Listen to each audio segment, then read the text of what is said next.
Hello दोस्तों, स्वागत है आपका आज की इस वीडियो में। दोस्तों, आज की इस वीडियो में हम बात करने वाले हैं ई रूपी के बारे में। ई रूपी क्या है, ई रूपी काम कैसे करता है, ई रूपी के क्या फायदे हैं, ई रूपी और क्रिप्टो करेंसी में मुख्य अंतर क्या है। तो बने रहिए इस वीडियो में आखिरी तक। दोस्तों, ई रूपी डिजिटल पेमेंट सिस्टम को भारत सरकार ने 2022 में लॉन्च कर दिया है। यह एक क्यूआर कोड या एसएमएस पर आधारित प्रणाली है। नागरिक बिना रुकावट के ट्रांजैक्शन कर सके। इस उद्देश्य हेतु कैशलेस और कॉन्टैक्टलेस डिजिटल पेमेंट के इस नए तरीके को शुरू किया गया है। दोस्तों, सबसे पहले हम ये जानते हैं कि आखिर ई रूपी का मतलब क्या होता है। दोस्तों, ई रूपी भारत की मुद्रा जो कि रुपया है, उसका डिजिटल स्वरूप ही ई रूपी है। यह डिजिटल टोकन के रूप में होगा और पारंपरिक रुपए की तरह एक लीगल टेंडर होगा। इसकी कीमत रुपए के बराबर होगी, यानी 100 ई रूपी 100 रुपए के बराबर होंगी।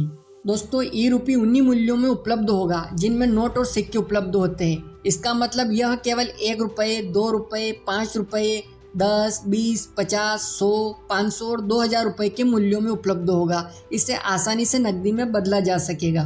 दोस्तों, ई रूपी जो इसको उपयोग करता है, यानी कि लाभार्थी की सुरक्षा को ध्यान में रखकर बनाया गया है। यह बेनिफिशियरी की डिटेल को गुप्त तरह से सुरक्षित रखता है। पैसा भेजने और पैसा प्राप्त करने वाले के अलावा किसी तीसरे व्यक्ति को इसकी भनक भी नहीं लग सकती। दोस्तों, ई रूपी को थोड़ा और आसान भाषा में समझते हैं।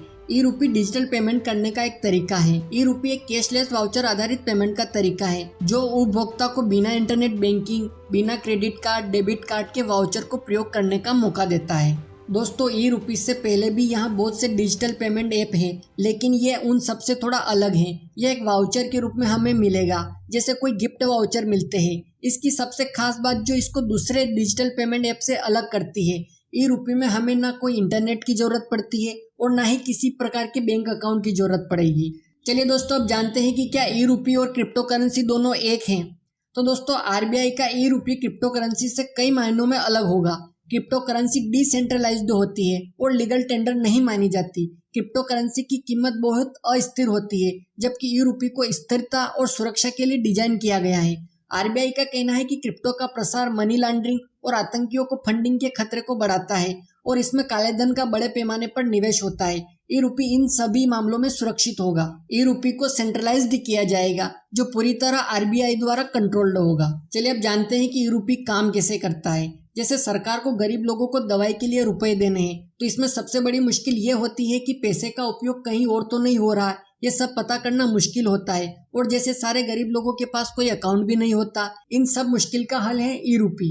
ई रूपी एक वाउचर या क्यूआर कोड के रूप में मिलेगा और इसका सबसे बड़ा फायदा ये है कि ये क्यूआर कोड यूनिक होते हैं। ये सिर्फ अगर दवाई के लिए हैं तो ये दवाई के स्टोर में ही चलेगा, जिससे इसका उपयोग सिर्फ दवाई लेने को ही किया जा सकता है। इसी प्रकार यदि किसी व्यक्ति के खाते में पैसे ट्रांसफर करने हैं तो ई रूपी के द्वारा पैसे उसी के खाते में ट्रांसफर किए जाएंगे, जिसके लिए उस ई रूपी वाउचर को डिजाइन किया गया है। ई रूपी को किसी भी विशिष्ट केंद्र पर जहां यह स्वीकार किया जाएगा वहां रिडीम करवाया जा सकता है, वो भी किसी internet banking, debit, credit card और मोबाइल ऐप के बिना। बस आपके पास एक साधारण सा फोन होना चाहिए, फिर आप इसका लाभ प्राप्त कर सकते हैं। चलिए दोस्तों, अब जानते हैं कि यह सब करने के बाद ई रूपी के फायदे क्या होंगे। दोस्तों, ई रूपी सरकार द्वारा निकालने जाने वाली सभी सरकारी योजनाओं का लाभ उठाने के लिए, छोटे व्यवसायों को सपोर्ट करने के लिए ई रूपी पूरी तरीके से बाध्य होगा। दोस्तों, इसका दूसरा फायदा है कि इसके अंतर्गत वाउचर का प्रयोग किया गया है या नहीं, इसको भी ट्रैक किया जा सकता है। इसका तीसरा फायदा है कि ई रूपी लाभार्थियों की जानकारी को पूर्ण रूप से गोपनीय बनाए रखेगा। दोस्तों, इसका चौथा फायदा है कि इसकी सेवा प्राप्त करने के लिए लाभार्थी के पास किसी mobile app, credit card, debit card, internet banking या किसी बैंक अकाउंट की जरूरत नहीं होगी। दोस्तों, ई रूपी का सबसे बड़ा फायदा तो यह है कि भ्रष्टाचार बहुत कम होगा। इससे जिसको लाभ पहुंचाना चाहिए था सीधा उसको लाभ पहुंचेगा। ई रूपी से पैसे का उपयोग सही जगह होगा जहां होना चाहिए था। ई रूपी में यूपीआई अकाउंट आदि चीजों की जरूरत नहीं होती है। ई रूपी भारत सरकार का पेमेंट सिस्टम है जिसको आप सुरक्षित मान सकते हैं। वाउचर या क्यूआर कोड का इस्तेमाल किया है या नहीं, इसको भी चेक किया जा सकता है। ये क्यूआर कोड रिसीवर के लिए यूनिक होगा, जिससे आप इसका उपयोग कहीं और नहीं कर सकते हैं। तो दोस्तों, ये थे ई रूपी के कुछ फायदे हैं। चलिए दोस्तों, अब जानते हैं कि ई रूपी डिजिटल करेंसी से कैसे अलग है। दोस्तों, ई रूपी को शुरू करने का उद्देश्य भारत में डिजिटल करेंसी को लाना है, लेकिन ई रूपी एक डिजिटल करेंसी नहीं है। यह एक तरह से सोशल सर्विस वाउचर सिस्टम यानी कि सामाजिक सेवा वाउचर प्रणाली है। ई रूपी क्रिप्टो करेंसी से भिन्न है, जो लाभ प्राप्त करने के लिए सेवाएं और सामान खरीदने के लिए व्यापार करने का मौका देती है। आपको बता दें कि इस प्रीपेड वाउचर का उपयोग वेलफेयर सब्सिडीज यानी कि कल्याणकारी सब्सिडी को प्रोवाइड करने के लिए किया जाएगा। दोस्तों, एनपीसीआई द्वारा जल्द ही ई रूपी वेबसाइट को लॉन्च किया जा सकता है। ई रूपी का प्रयोग मातृ एवं शिशु लाभ योजना, आयुष्मान भारत योजना, क्षय रोग उन्मूलन योजना तथा अन्य कल्याणकारी योजना के अंतर्गत सेवाएं देने के लिए किया जा सकेगा। चलिए अब जानते हैं कि ई रूपी को कब लॉन्च किया जाएगा। तो दोस्तों, डिजिटल करेंसी ई रूपी को 1 दिसंबर 2022 को पायलट प्रोजेक्ट के रूप में लॉन्च किया गया है। दोस्तों, ई रूपी के पायलट प्रोजेक्ट में 8 बैंकों के साथ मिलकर चरणबद्ध तरीके से पूरी व्यवस्था की मजबूती परखी जाएगी।